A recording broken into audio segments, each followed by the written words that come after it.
ACI 1948 here. I just had someone ask me a very legitimate question on this instant power. Now, it's not working anymore. The battery's pretty well shot in it. So I ended up getting the next step up. This has lithium. I do have a review on this. And it seems to be holding up okay. It doesn't have near the power than that one seemed to. And it's very finicky with jumping dead batteries. This one didn't care. This one wants to see a little bit of charge in the battery. So you really can't use this one as a dedicated battery, whereas that one you could just hook it up and use it almost as a standalone battery, which I really liked.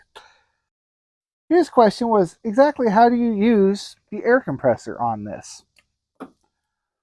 So on the end here, you have this little screw-on air coupler. Take your valve cap off your stem and screw this onto your valve stem, like so. Now, as you can see, this is a very flat tire. It may or may not take air. Also, this can be very tricky. I'm not a fan of this style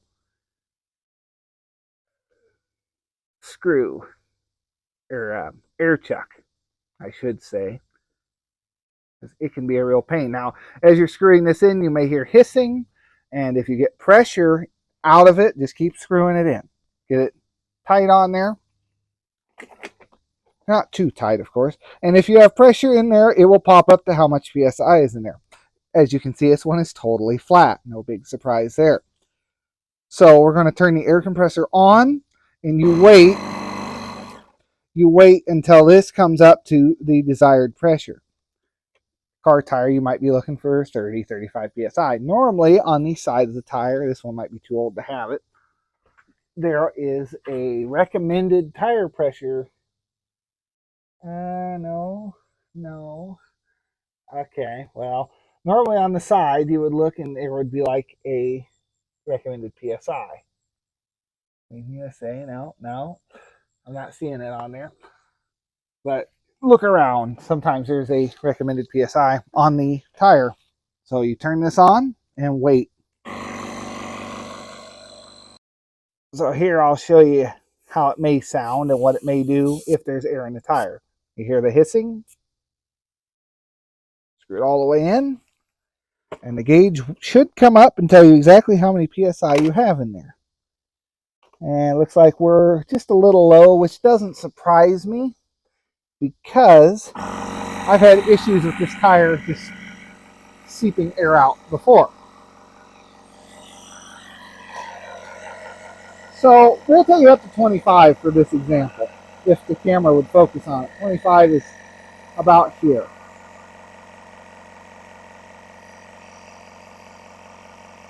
There it goes.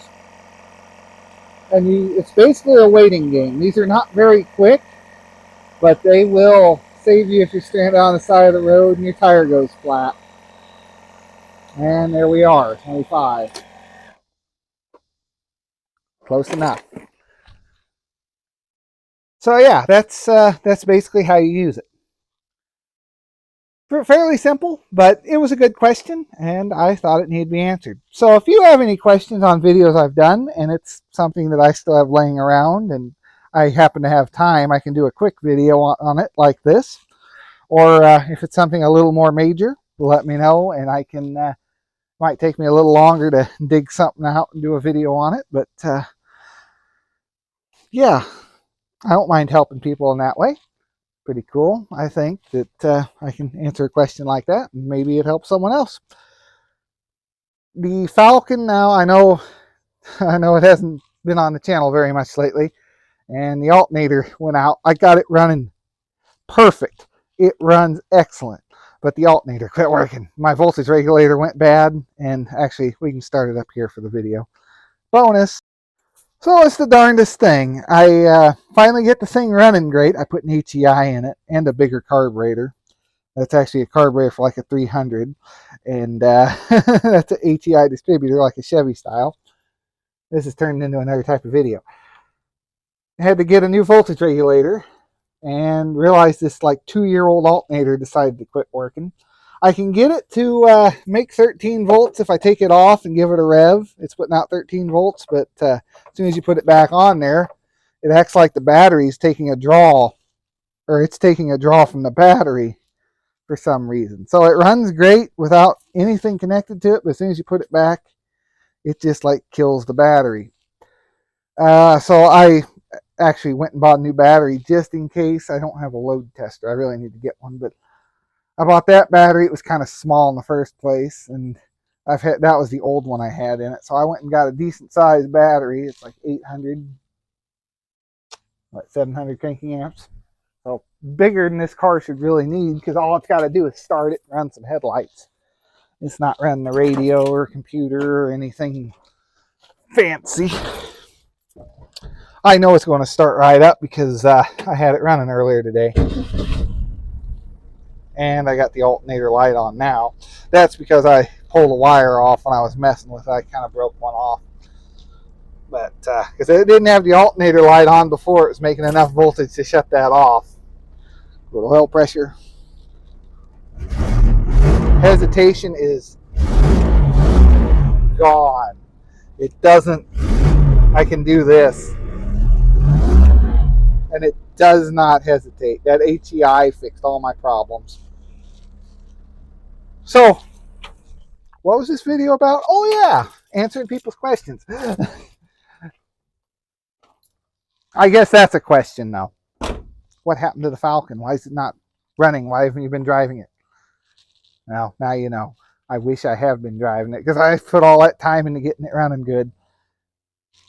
Got to order that. I don't know why I haven't. I just need to. I know why. I've got other projects, but everything takes time and money, and I really have neither of either. But money helps. So the Schumacher. Do I recommend it? Not so much this one. I think I want to try another one, because that whole lockout system, and there's no way to override it, I just don't like. That one I actually recommend quite a bit.